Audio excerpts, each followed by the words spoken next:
What does it take to succeed in a profession that is traditionally filled with psychosocial harm? We'll talk with someone who has not only been successful, but broken several barriers along the way. We'll delve deeper into this story up next on this episode of the Psych, Health, and Safety USA podcast. From Flourish DX, this is the Psych, Health, and Safety USA podcast. As workplace mental health has become a global priority, there's a greater focus on addressing psychosocial hazards. Each week, we look at psychological safety from an occupational health and safety perspective. Let's talk psychological health and safety. Welcome to this episode of the Psych, Health, and Safety USA podcast. I'm your host, Dr. I. David Daniels, and I want to thank you for tuning in.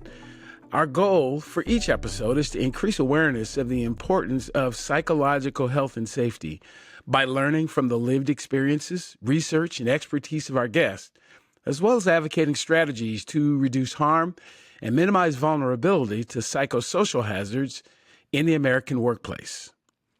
Women in fire rescue services often face a psychologically harmful environment shaped by harassment, isolation, and constant pressure to prove themselves. The culture tends to valorize toughness and suppress emotional expression, leaving little room for vulnerability or support. Many departments lack policies that address reproductive health, mental wellness, or inclusive leadership, which compounds stress and contributes to burnout and attrition. Yet, women continue to survive and thrive by building strategic resilience. Peer support networks and mentorship offer emotional grounding and shared strategies. Documenting incidents and understanding workplace policies empowers women to assert their rights and advocate for reform. Prioritizing mental health through therapy, mindfulness, and recovery routines is essential, especially in high-stress, trauma-exposed roles. So women also thrive by stepping into leadership, joining committees, and building strong professional identities through certifications, public speaking, and authorship. These efforts not only elevate individual careers, but also help shift cultural norms. Activism, coalition building, and mentoring others transform the personal struggle into systemic change. By asserting their presence and demanding equity, women are reshaping the fire rescue service into a space where psychological safety becomes a shared standard, not a personal battle. In this episode, I have the honor of speaking with a now retired chief officer who broke many barriers and continues to do so. So let's start with an introduction of my guest, by my guest, with this question. Who is Tiffanye Wesley? Good morning, and thank you for having me. I am so excited to be here. It's an honor to be a guest on your podcast. So who is Tiffanye Wesley? Tiffanye Wesley is a retired chief officer from Arlington County, Virginia, where I served for 30 years and 3 months of service. I rose to the rank of deputy chief in that department. And I'm a mother, I'm a grandmother, I'm a wife of a fire captain, also in Arlington County.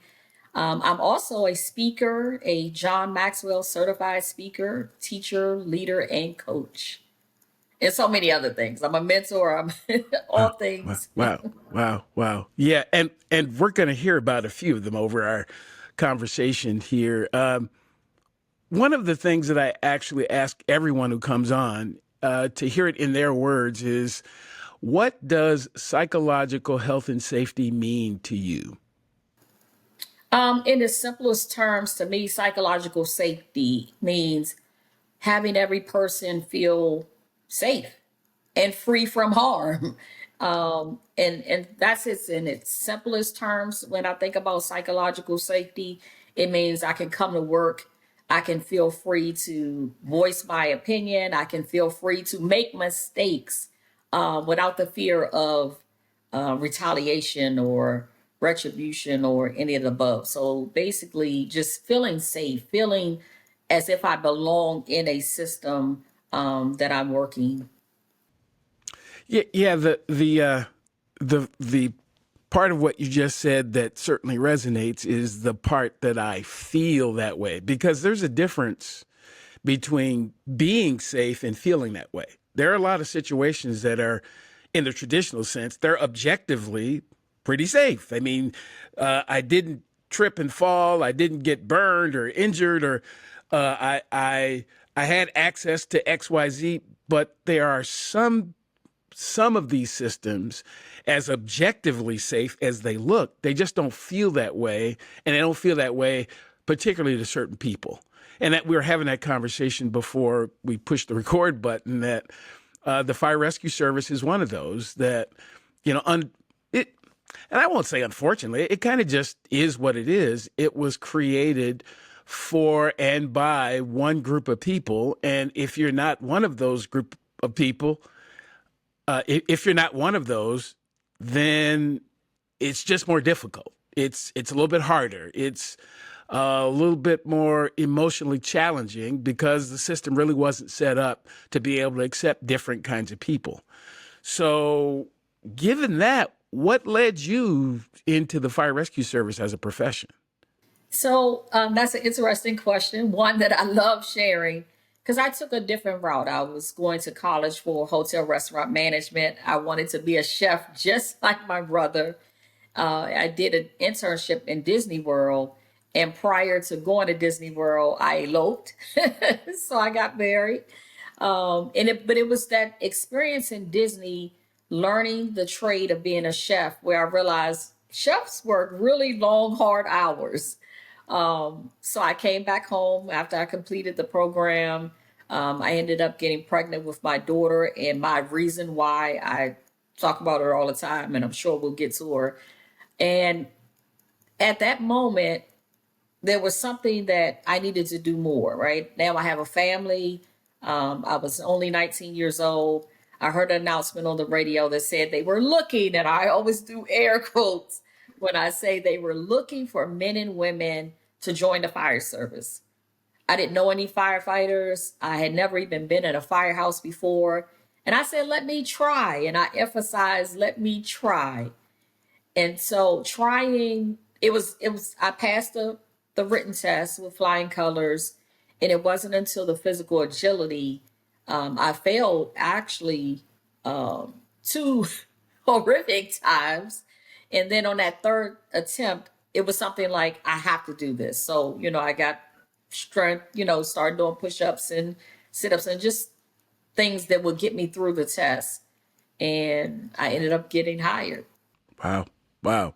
So kind of not that you were raised from the cradle to be a firefighter, didn't have any relatives. I have a very similar kind of experience myself. I didn't I think the first time I recall going into a fire station as an adult was the day that I went to recruit school, because I didn't know any of these people. I didn't know anything about it really at all. And at the time, my motivation was, I heard that firefighters back in the day, didn't get laid off all that often. And I was doing construction. So you work for a while, then not, work for a while, then not. And it looked stable.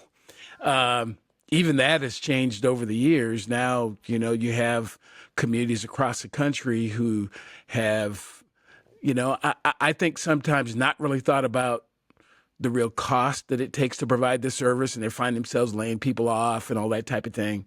So a lot of that has changed.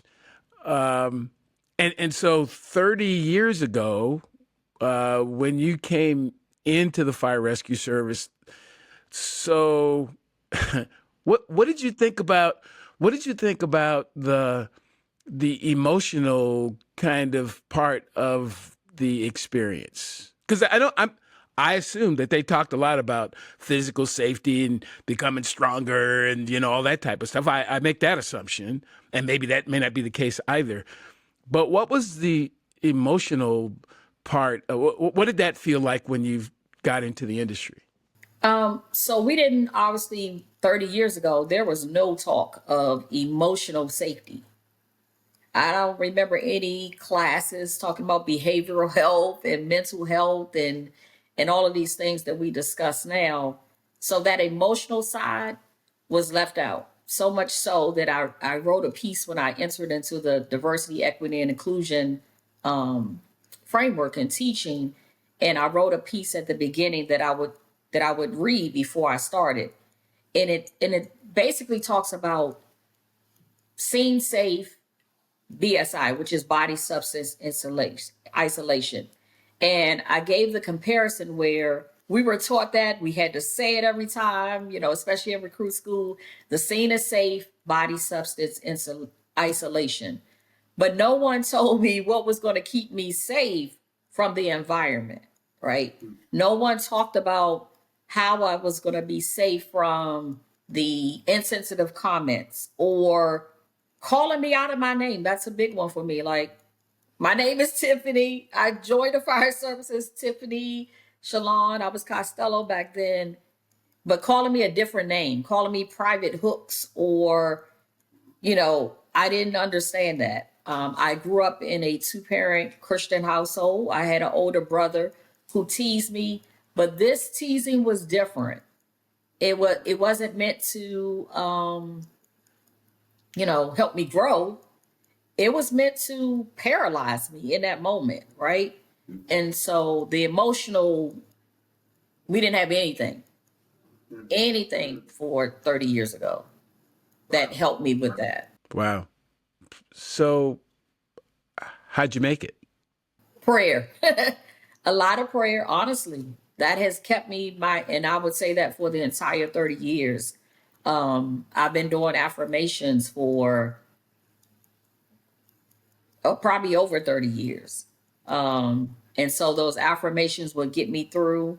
You know, sometimes they would be long, sometimes they would be short, but I went to Christian school for middle school. So I had that foundation. And again, like I said, I grew up in a two-parent Christian household where church, Bible study, like it was not really strict, but it was a definitely a foundation of God and knowing and understanding, you know, that I will survive. Understanding that, and I'm not even going to say back 30 years ago that I understood the full, you know, it's a process, and at some point this process you'll get through. So back then I did not understand that, but I still always drew to my faith. I always had strong mentors in my corner. I had people who believed in me, and so that's what, you know, helped me through. So, what was the first time that you kind of noticed that this was going to be emotionally tough? The first thing that pops to mind. The first thing that popped to mind, honestly, was I probably had, I think I had 4 years on. I'm sure something happened before then, but you know, when they talk about PTSD, it's real. Like some things are kind of foggy, but there are definitely some defining moments that I remember as if it was yesterday. And so one of those was about 4 years on. So pretty still new, you know, I was still the rookie at the station, meaning there was not a younger person under me. So I was still carrying that role of having to do all the things that a probationary firefighter would do, even though I was off probation. But I had a captain who physically assaulted, and when I reported it, you know, it turned. You know, it was like this is not going to be covered by workers' comp, and at the time, you know, I knew enough to know I'm at work, and if you're hurt at work, it's workers' comp. And so it was a whole ordeal, and just seeing the level of cover up is what stands out. That was the first time, you know, my relationships changed. People that I thought were cool and would speak, they stopped speaking. It was a whole, you know, don't talk to her, and it was because I reported. And so that was probably the first time that really showed me like these people that I break bread with every day really aren't for me, right? We were cool just yesterday before this incident happened, and now today, I immediately felt the difference. I did. So that was the first time. Wow. So, Do, do you do you think that the experience that you had, how would you evaluate whether or not it was because you were a woman or because you were black or because you were a black woman? How do you think those, at least your perception of how that intersectionality affected your experience? I would say both. Um, Definitely in that situation, it was apparent because I was a woman, right? Because after and the captain actually punched me in my chest. And so what he said was, because you know what, like that hurt. And he said, if you were a man, it wouldn't have hurt. And so for that particular situation, and he was a captain that was known for doing, out of the ordinary things. So it was a no. And I'm sure you've heard it. Oh, that's just Fill in the blank. XYZ. Yeah, yeah. Yeah, Right, that's right. just and to me, even when I think about that or when I thought about that in later years, that pattern continues. They always excuse that and say, oh, that's just such and such, as if, okay, so we are supposed to be acceptable of this person because that's how that's who they are, and we don't hold them accountable. But I would say in that particular instance, it was a woman. So it may have been done whether I was black or white. There's definitely some other defining moments and moments where I think the double minority was definitely working against me for the remainder of my career. Yeah. Right, right. It sounds like the folks in your community are rioting as we speak. So yeah, that's okay. It's actually really apropos to our conversation. Um, so wow. Um, I haven't heard that one recently. That's a new one for me. That a person get physically punched in the chest at work. That's overboard a bit because I can't say I ever had one of those.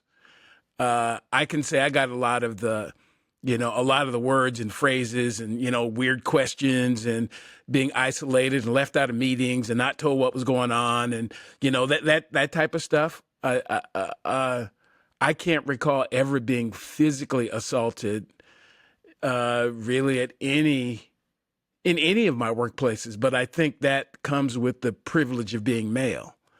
Uh, and there are those that believe that if you don't present as male, then you're and that, I don't think that applies to everyone because I think there are a lot of people who present and identify as male who do get physically assaulted. I just didn't have that one. I guess the reality is, why do any of us have to deal with that in the workplace?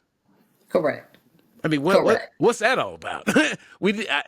Now the difference would be if you signed up for MMA or or boxing or something like that. Then you know what the job is. I mean, they when you signed up, you said we across from me is going to be Layla Ali or something like. I mean, if but you're never told that. You're told that, oh, this is family and we take care of each other and Brotherhood. Brotherhood. Yeah. yeah, that's really kind of interesting. Uh, now, something else is interesting about this is if that first occurrence happened at 4 years and you did 30, that means that despite what was going on, you still decided to stay and hang in there, and you actually spoke up. What is it that what is it that gave you the courage to say something about that, not just cower in the corner and take it? I I believe, even when I think back to it, I believe that it was because of the way they handled it. Because they tried to, I mean, not tried, they did. They covered it up. He was able to retire with his full pension. They threw him a party. Um, and remember how I started. I started I had a daughter. I was married young. I was actually 23. I turned 23 when I was in the academy. So I was still young. And so for me, this was a career. And, I'm from the generation where you don't job hunt. hop like these kids do now. That's not, I saw my mother and my father do, long-term tenures on their jobs. And so I believe I stayed because I resound that this is no matter what, right? And so everything that I did from that point on, all the way up until 2017, it was whatever they say I can't do, I'm going to do it. I'm going to prove them wrong.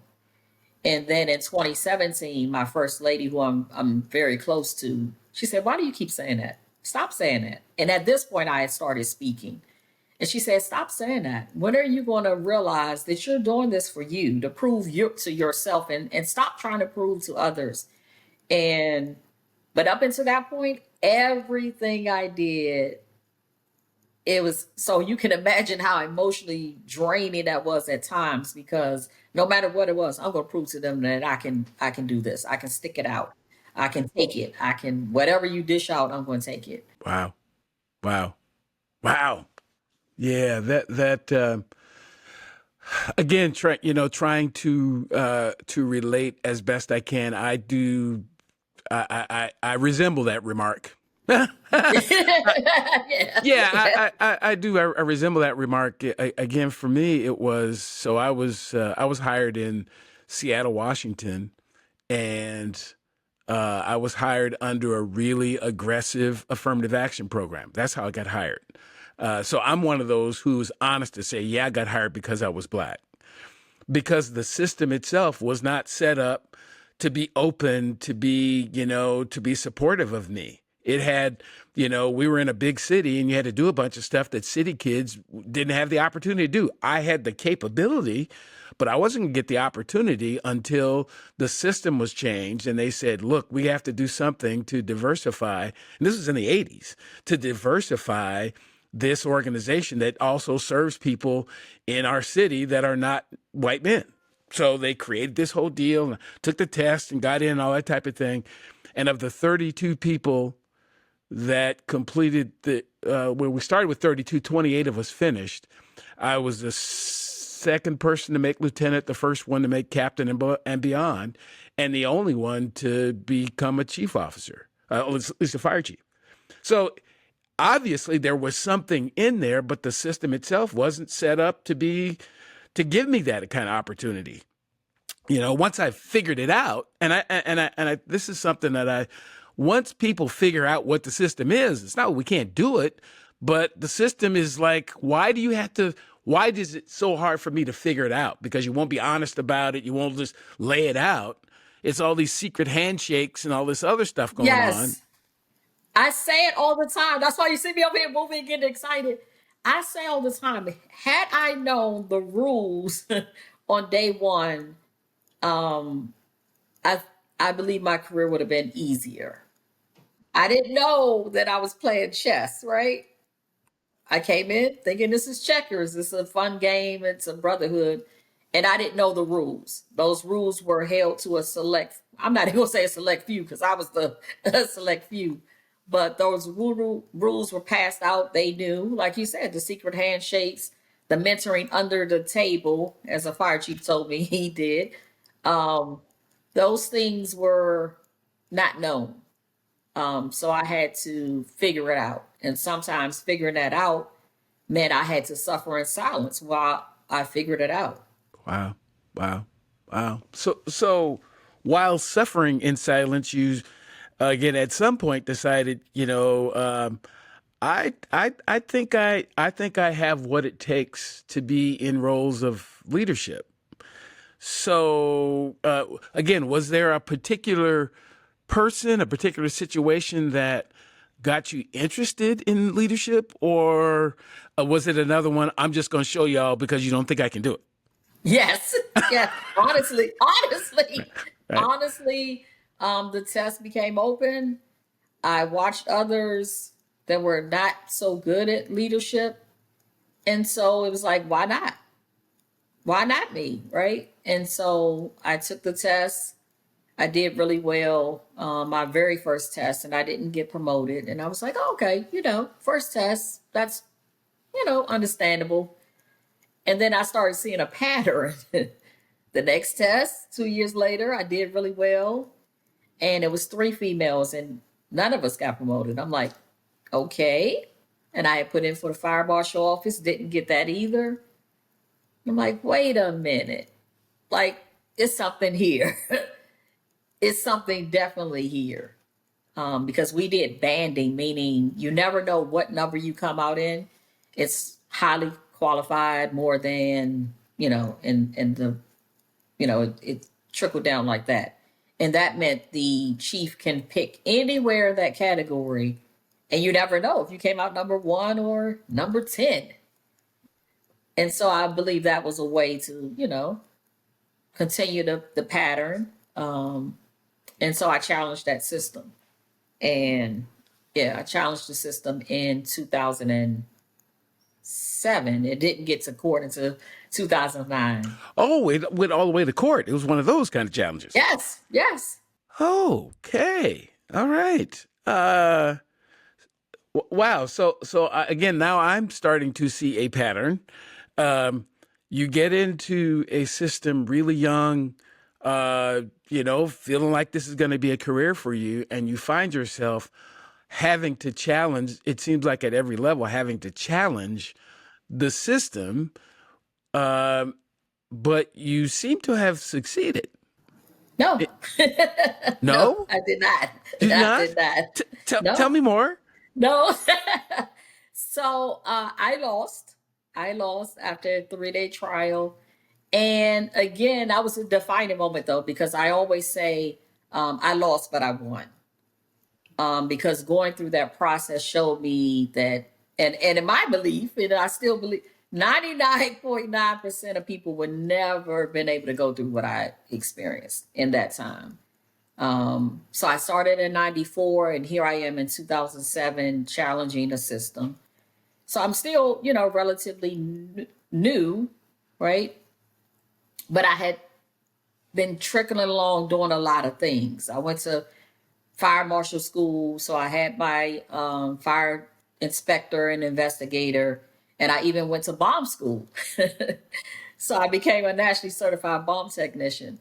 And so here I am doing all these things that to help me stand out, and I'm still not being successful. So there's obviously something else, that's going on. So I did not win. And I say I lost, but I won because, facing my home was in foreclosure, the continued, the harassment didn't stop, the retaliation didn't stop. What stopped was my bank account. To be quite honest, I had actually, I still remember that day when I lost and I went to my attorney. I had two at the time. And I said, okay, call me on Monday. And they were like, just take a break. And when I called the person that transcribed the recorder and they told me the amount that it would be to transcribe, I was like, oh. So I had to let it go. There was no more, no more money in the pot to continue to fight. But do you need more psych health and safety in your life? Then head over to the Flourish DX Academy for several free on-demand e-learning courses.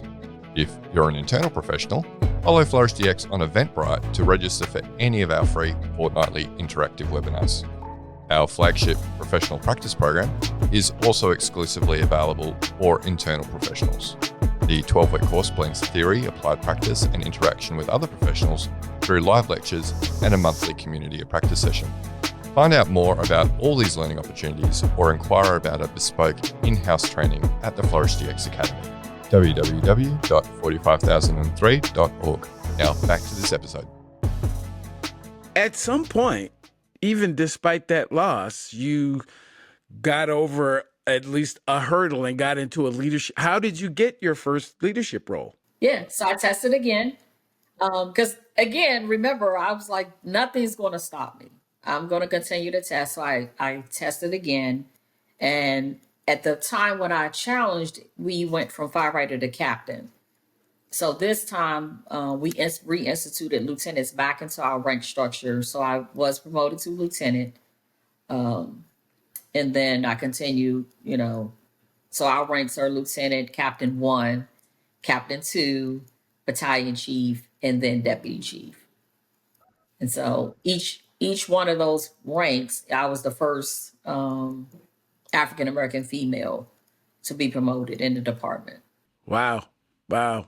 What so being a first for you, for those who haven't experienced that, what goes along with being the first to do something, at least in your view? Whew, it's a lot of pressure. It is. It's a lot of pressure because it's a how do I say it?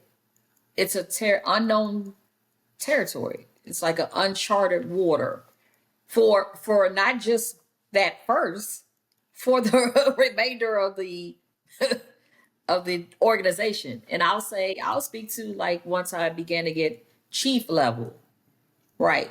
Going into that room where the command staff, they're not used to someone coming in and, what they are used to is the stereotypical of trying to be politically correct, right? So what they're used to coming into that room, is one way. And then when I show up, and I knew early in my career that I was different. I knew early that I did not think the same. In the fire department, we typically group think, but I did not. So I looked at it as I'm excited. I'm coming into the room and I'm going to bring fresh ideas, new ideas that I know you all aren't used to hearing. But it's definitely a lot of pressure because I remember calling one of my mentors, Chief Tony Washington, fire chief down in Decatur, Georgia. And I remember calling her one day and I was like, I feel like I have to be on 100% all the time. And you know what she said? You do. You do. But that's a lot of pressure because I've seen chief officers that were able to relax and say different things that weren't necessarily chiefly. But I was always under the gun, like 100%. You have to be 100%. Your uniform has to be tight. You have to say the right things. You have to hold your head up and command presence at all times, which is now something that I teach. Command presence at all times, which to me means I'm not allowed to get off and have a day or a moment where others had often moments and days. Right. Yeah, that's the that's the area where I have, or particularly over the last few years, have become really concerned that people like yourself, and I felt that way as well. Why do I have to be on 100% when most, well, not, it doesn't matter how many people have to. No human being should have to be on 100% because it's not human of us. We are not at our best all the time. We're not. So why is it that we don't change the environment that people are in that causes them to feel that way, as opposed to trying to change them? I mean, that's real.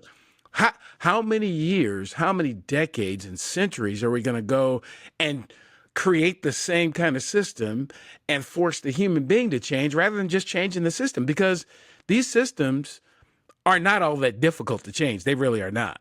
They're not. It wouldn't be difficult to say that, look, we have decided that we want people to come into this organization, and these people do not gender identify as men. So perhaps we should create an environment so when those non-male identifying people show up, that they will feel safe here, that they will feel that they can be their best here, that they can relax every now and then. Why not? Or, again, I think we were probably saying this before, or why not just be honest and say we really don't want you here? Because your mouth says you want me, but your actions and the environment say that you really don't. Absolutely. And it's been years of this, decades of the same thing. So I agree wholeheartedly with you. It's not that difficult to change. It's not. It is not. Yeah. But we like to stand behind those, things that we say 100 years of progress and Yeah, well, 100 years of tradition unimpeded by progress was the one that I heard, but Correct, correct, correct. Yeah, yeah. I was trying to yeah, yeah, think of yeah. it. That's Yes. the one I heard. And frankly, tradition is frankly allegiance and obedience to dead people. That's really what it is. Because it doesn't do a lot for the people that we have right now. It just doesn't. Even even the things that people describe, oh, it was great, and we try to do the things that we think are positive.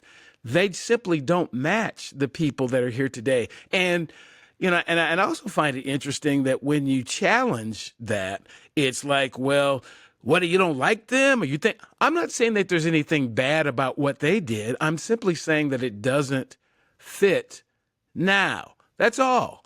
So don't get all in your feelings when it just doesn't fit now. It doesn't fit the Gen Zer or the Gen Alpha who comes into the workplace and says, you know what, I'm not going to do that.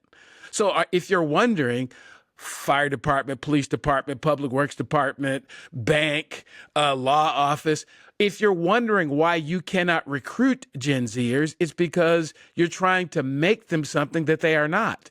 And they are confident enough in themselves. They feel some kind of way about themselves. They say, well, I'm not doing it. And you can find somebody else. And so then you miss out on the talent that you say you need. And I'll take it a step further. That when I think about tradition, that was something that I challenged. You know how you go into the department and they have their core values, and they always include tradition. And I challenged that word, and I had to stop and inform everyone. Tradition means something differently to people of color, right? Because when I hear tradition, I'm not thinking about all these positive things that you all think about. When I hear tradition, because I know the stories, I've been on long enough to know the tradition was, negative, right? In some contexts, and some things that were traditionally done to um, those shoulders that I stand on, those black men that had to come in and be segregated and separated and forks thrown out after they ate and things like that. So that tradition, which carried on for a number of years before the negative things changed, like to that extreme, but still, when I hear tradition, it's a negative word. And so I challenge my department, please do not continue that without strategic plan. And we finally, because they were unwilling to let it go, I said, okay, well, let's put a positive definition to it. Right. Right. Wow. Wow. Yeah. So as you were able to become, I believe, the first deputy fire chief that was black female in your organization, or is it? And my organization in all of Northern Virginia. Yeah. Wow. Wow. Wow. Wow.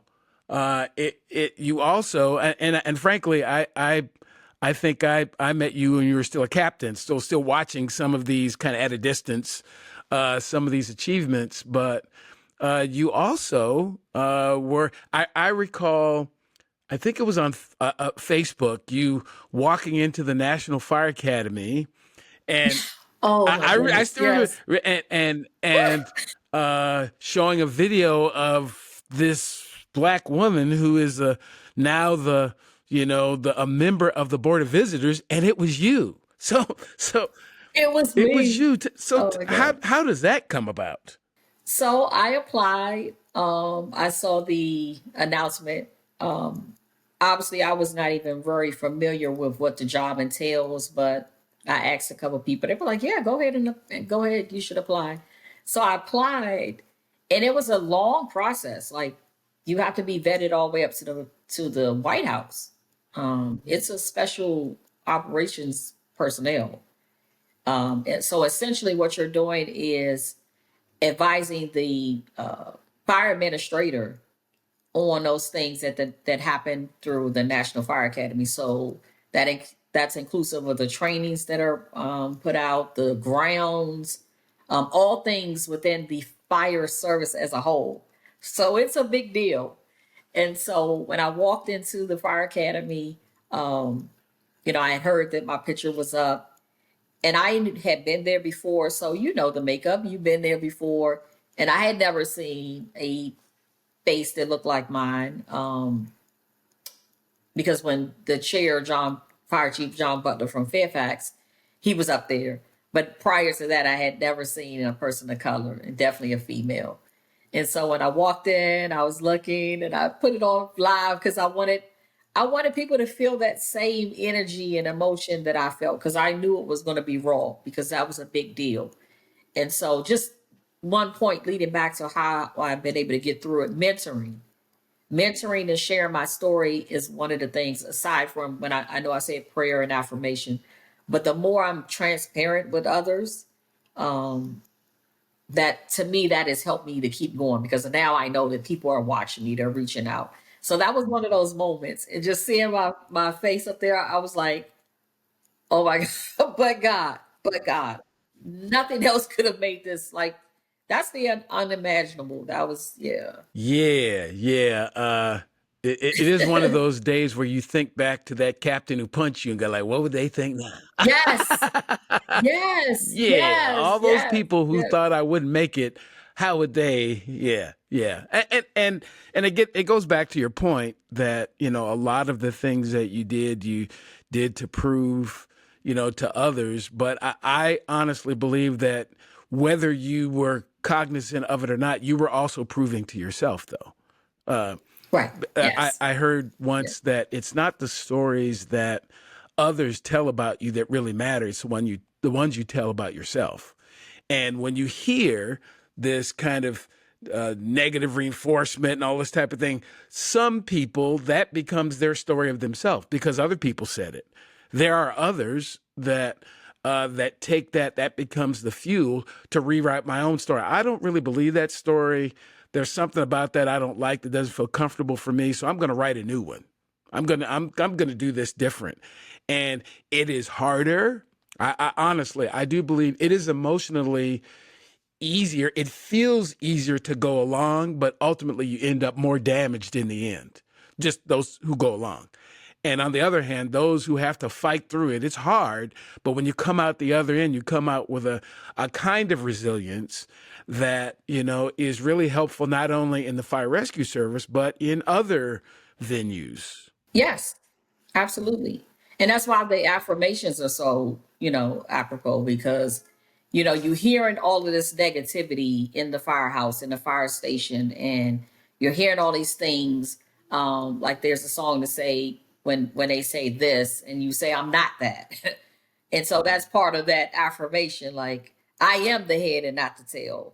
I am above and not beneath. And so those were things that, some days it wasn't as confidently said, Some days I said it in tears, but then there were days when I held my shoulders back. I am more than a conqueror, because I knew I was proving myself, that I can do this job. I can be, the best version of myself, despite this environment that was not built for me.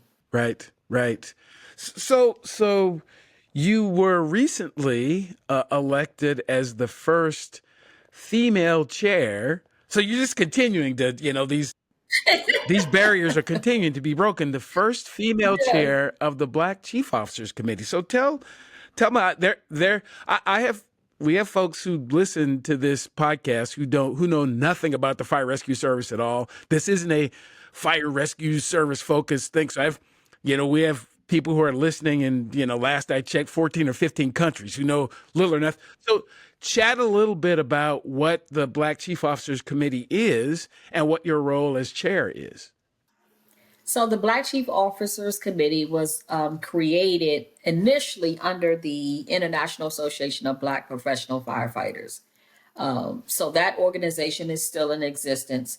The chief officers was built essentially in the simplest terms to just help African Americans achieve chief level officer ranks and thrive in that role, right? So it's built to provide support, mentorship, encouragement, classes, all of the above to help us, again, withstand in organizations that were not built for us, and quite frankly are still not you know, they didn't change anything. So they initially started out, they weren't built for us and they still aren't.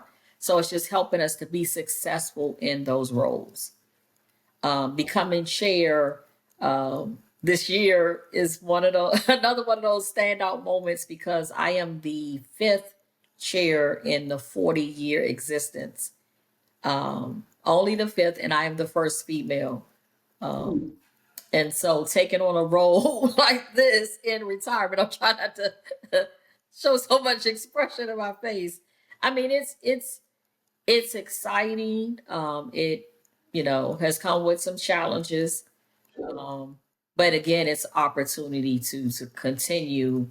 As I said, I retired and I retired. I'm still young. I'm still full of life. I'm still full of energy, and I still want to continue to give back because some of the things that I went through. I want to continue to build those steps in that ladder so others can, you know, I always said I would never want to say I was the first, right? Without leaving so somebody else can say, I was able to climb that ladder as well. I find it interesting that, a 40-year-old organization is in its, 39th or 40th year recognizing the importance of, and I don't know whether the organization recognized it or not, or whether or not you just happened to be the person to break this glass ceiling. But I would surmise, I would observe that the Black Chief Officers Committee was not made and created to have a female chair. It and again, I repeat that a lot, and some people take that as some, criticism of those who created things. It isn't. It is just you can only understand what you understand through your eyes. So you can't possibly understand what it would be like to be me if you've not been me and you don't talk with me. Not talk to me or talk for me, talk with me, have this exchange of ideas. And because fire rescue services was primarily men, primarily even Black men got in first, and then some women got in, and then Black women got in, because most of the the energy in this country, Black women didn't legitimately get the right to vote until it was in my lifetime when I was a kid. But because that was the early 60s, Black women still didn't have the right to vote in this country. So we didn't have, again, these systems weren't really set up this way. And so I really think it's important to have this conversation about how these organizations and systems are structured. We can keep talking about, we want, now not everybody wants diversity. They don't want equity. They don't want inclusion. I get that. And frankly, I'm okay with those who don't want that. But again, you don't want me, then you don't want the benefits I bring either. You don't want my money. You don't want my business. Correct. I'm okay. I'm okay having separate things. Now, if I got to pay for it, I get to have a voice. But again, in these organizations, if we're going to say that they're open for people, then they have to be structured to feel safe when those people show up. And that takes work, particularly if you were starting from scratch, it would be a little simpler. But in this case, you got to take a 40-year-old organization and help it understand, not force it, but help it understand that we would be better if we were not, if we were structured such that everybody who, and frankly, and I'll say this, the Black Chief Officers Committee is not just for Black people. It isn't. It is intended to support that idea that Black chief officers can be effective, but you don't have to be a Black person to be involved. You don't have to be a Black person, because I'm involved in many activities, particularly activities that are, to primarily benefit women, and I don't identify as female, but I benefit by participating because I can bring a little bit of what little privilege I have to help. So, Absolutely. yeah. So you've assumed this role. Do you have a couple of thoughts about, about what you want to do in this role? You don't have to share any secret plans or anything like that, but No, it's no secret plans. Coming into this role, one of my major platforms was rebuilding the relationships between the international as well as the Executive Development Institute, Carl Holmes EDI. I just wanted to rebuild that. There's so much more, we can do greater with more people, right? And so that was one of my platforms. My biggest one for this year is taking on chair, is to increase the mentorship. That organization for so many years was led by retired fire chiefs, or retired chief officers. And yeah, there's a lot of historical knowledge, but I would like to bring more younger people in, because I say that millennials and Gen Zers, they can do things twice as fast, three times as fast, and then they have ideas and that courage and all of those things that we necessarily, because we were so entrenched into these systems, I would like to bring them on. And for me, being retired myself, if I retire and I'm not engaged and I don't know what the new thing is that they're fighting, how can I best serve them? And so I'm big on mentoring. I'm even big on extending it to, because at one time you weren't even allowed to come unless you were a chief. I'm big on it, extending it further down, because once you become a chief officer, chief, there are some things no different than when I started teaching Buddy the Boss, right? And I said the difference in my Buddy the Boss and another gentleman that was teaching it, he was saying, now that you're promoted. And I came out the gate saying, if you wait until you're promoted, you've missed so many things. So there are so many things and so many things that our younger officers can learn from sitting in that room, just how to be a chief officer. Because a lot of times no one teaches us how to actually be an officer, how to hold people accountable. It's one thing to be an officer on the fire truck, and now you're a chief officer and you're expected to be fair across the board, hold people accountable, friend or foe.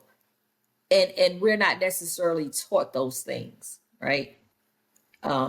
And so I'm big on that mentoring. I'm big on, engaging, letting them be included, not just here, this is what it is. We're setting up this. What would you like to see? I'm big on that. I'm big on the mentorship piece. Yeah.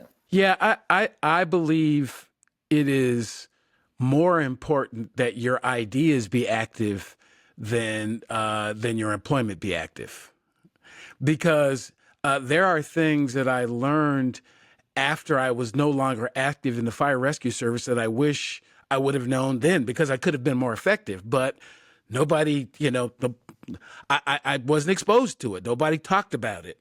And so I think it has very little to do with whether or not the person is actively in the role. The question is, do you have ideas and concepts that can be applied to what people are doing? And are those ideas active?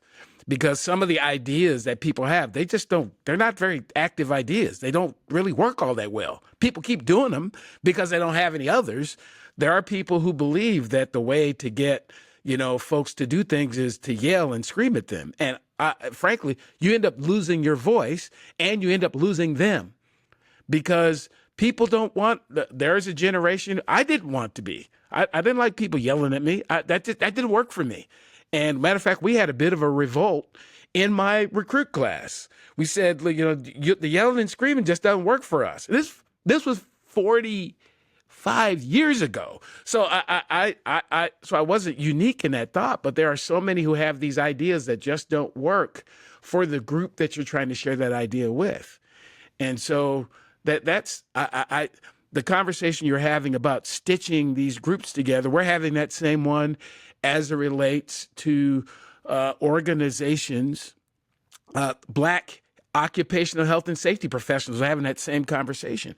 There aren't enough of us to be so separate. There aren't, and I'm not talking about separate from anybody. We're not talking about separating from everything all the time, but we need to have spaces that are just focused on our issues sometimes, because otherwise we won't get it. I can't go to a really, really big organization that does not have leadership who looks like me or has my experience and expect them to understand. That's not fair to them. So I have to create a space that says, this is for this particular group. We're not trying to separate from the International Association of Fire Chiefs, but we're trying to be better armed and better able to glean even from those organizations. But we got to get something that is for us and by us in order to be able to do that. So, okay. So as we wrap, what do you want your legacy to be as it relates to the fire rescue service? When someday, 40, 50, or 100 years from now, when they're talking about Chief Tiffanye Wesley, what do you want people to be saying at that point? And again, it's not doing it just for that, but what do you want people to observe about what you have contributed to the industry? Definitely my mentorship, right? She gave back. She was transparent. Um, I want them to still remember my motto: what you permit, you promote, and what you promote becomes your standard. And because that can be applied on the fire service, that can be applied outside of the fire service, it can be applied in life. And essentially, what that says is what you're permitting in your life, what you're permitting in your sphere or atmosphere is what you're promoting, right? And so if you want excellence, you have to promote excellence. You have to hold people accountable. I'm big on accountability and integrity. And so I want people to say, this is what she stood on. She didn't just say it in classes. She stood on what you permit, you promote, and what you promote becomes your standard. And I want them to say she lived a life in the fire service and beyond, with the standard of excellency, striving for a standard of excellency. And I want them to say that she is the reason. I love when people call, not just African Americans, because I mentor all across the country and beyond. I want them to say, Chief Wesley is the reason why I kept going. Watching her, through it all, through the struggles, through the fight, through the triumphs, I want them to say, she is the reason why I said, hold your head up, command presence at all times, and continue to move forward. Absolutely. Wow. Well, thank you. Thank you so much. So if people want to, they want to connect with you, they want to learn more about the Black Chief Officers Committee, more about Tiffanye Wesley as a speaker and a mentor and a leader, what's the best way to get in contact with you? So the best way to reach out, I do mentor, I do teach all over the country. I'm still teaching my Buddy the Boss class that I started with, Leading with Integrity and Respect. And my latest one, Imposter Syndrome. You may need to have me back because it's all relative to what we've been talking about. Imposter Syndrome, with a real you, please stand up. But you can reach out. My email is Tiffanye Wesley, Tiffanye Wesley @yahoo.com. I'm also on LinkedIn and all social media platforms. But LinkedIn is probably the easiest. And you can contact me through the Black Chief Officers, T Wesley, Wesley @ BCOC.us. Absolutely. Well, this has absolutely been a pleasure. It's it's always good to connect with people who who've made an impression on the system. And and sometimes the way to make the impression on the system is to break parts of it, really. So the places that, the systems, the glass ceilings that you've broken, the systems that you've pushed through have now created that impression for somebody else to go like, oh, this is This is open for me now. This is available for me now. And I think many of those systems, if they're honest, they'll come around and go like, yeah, this is better now than it was before she was a part of it. And that's really important. Thank you so much for your contribution. Thank you so much for having me. It's an Thank absolute you. pleasure. Absolute pleasure. And if you're watching or listening to this podcast for the first time, welcome. I hope something you've heard will bring you back to a future episode. Previous episodes of the podcast can be found at psychhealthandsafetyusa.com. You can watch, like, subscribe, and share the podcast on the Flourish DX YouTube page. And please do join the Psych Health and Safety USA movement by connecting and becoming a subscriber on LinkedIn. So until next time, stay tuned and look out for the next episode of the Psych Health and Safety USA podcast. Tune in each week for new episodes of the Psych Health and Safety USA podcast. If you have a story or know of one that needs to be told, reach out to us on LinkedIn or send an email to david@id2-solutions.com or go to the Flourish DX website at flourishdx.com. We'll see you next time.